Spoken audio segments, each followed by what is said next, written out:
So welcome to Strata today. Today we're meeting with Randy Knutson, the CEO and founder of Dynaquest here in Manila, a blockchain solution provider. So welcome, Randy. Thank you, Steve. So for the layman's out there, I know blockchain's been around for quite a while, but for the layman's, what is a blockchain solution and what can it do for my company? Well, first, before we talk about solutions, let's talk about what blockchain really is. And in its simplest form, it's just a digital distributed ledger.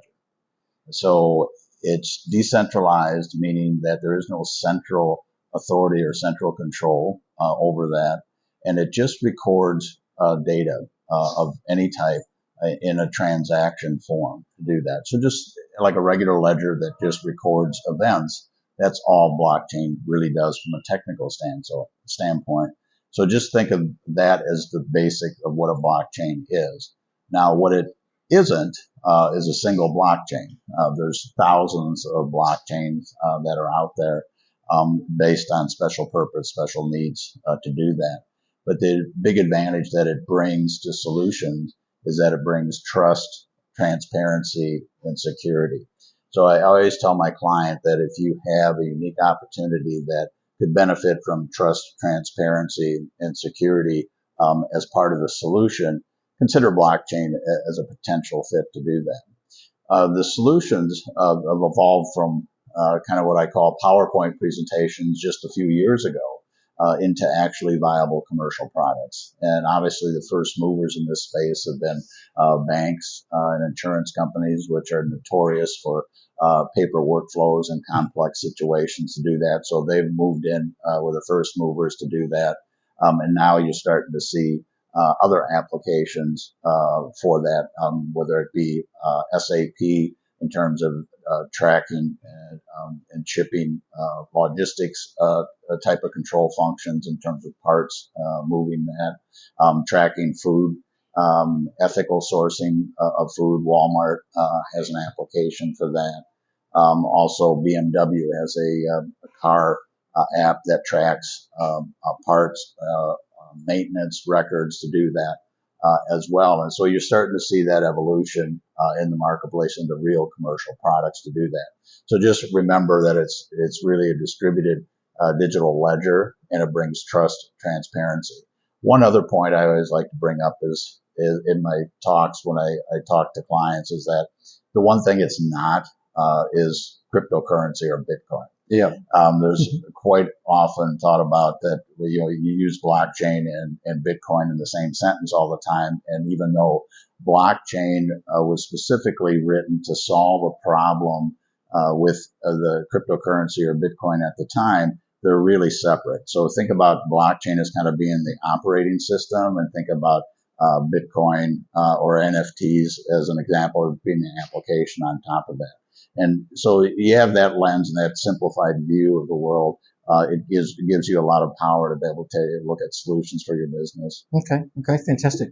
And the last 2.5 years, we've all experienced COVID and the pandemic in our various personal and corporate lives. How do you see the pandemic as being impacting the client's need for blockchains?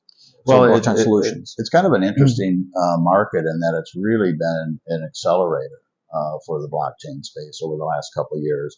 Unlike many other industries that have been, impacted by the pandemic, it's actually been a consolidator and accelerator. So PwC and McKinsey have done studies around blockchain and the impact of COVID, and it's actually been quite positive. And I think one of the things is that there was a lot of initial interest in what I call kind of silly money thrown at the space a few years back. And I think what happened is that the priorities and the consolidation of those investments and the venture capitalists became smarter and more targeted in their investments in the process to do that. So that's really helped out.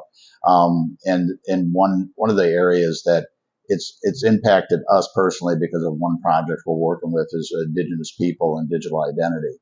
And so that's a case, an example where the funding wasn't available and has been kind of stalled, but now it's starting to pick up with the early investors to get back to that. So it's not that it hasn't been impacted, but it's actually had a more of a positive impact than a negative impact. Okay, fantastic. And what's sort of the the industry factors that sort of drive the need or influence the need for blockchain solutions for customers? Well, I really take a look at the drivers in terms of the industry in kind of two different areas, kind of a macro view of that, and taking a look at the big players, whether it be IBM or Microsoft or Amazon, in terms of what they're doing. And they're institutionalized and really providing blockchain as a service and part of their infrastructure to be able to do that. And then at a more of a micro level, taking a look at new opportunities that come along, and especially in NFTs is probably a good example. Since 2021, people may be familiar with OpenSeas and the phenomena that's gone on there. Online gaming, Axie Infinity, which is an NFT-based game, has been very popularized to do that, and so I consider that more kind of the ripple effect and the kind of the micro side. The other thing on the macro side is really big government is getting involved. That it really didn't have the interest a few years ago, but now from a regulatory standpoint, you take a look at the financial markets.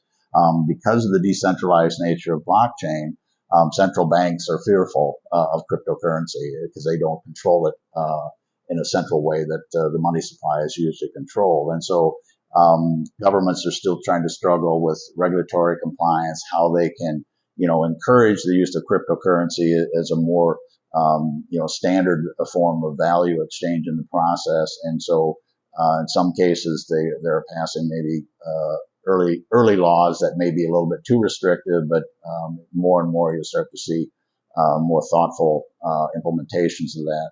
Another area in government, you take a look at some of the countries in South America, El Salvador are adopting cryptocurrency is actually a national standard or certainly part of their commerce mechanism to do that.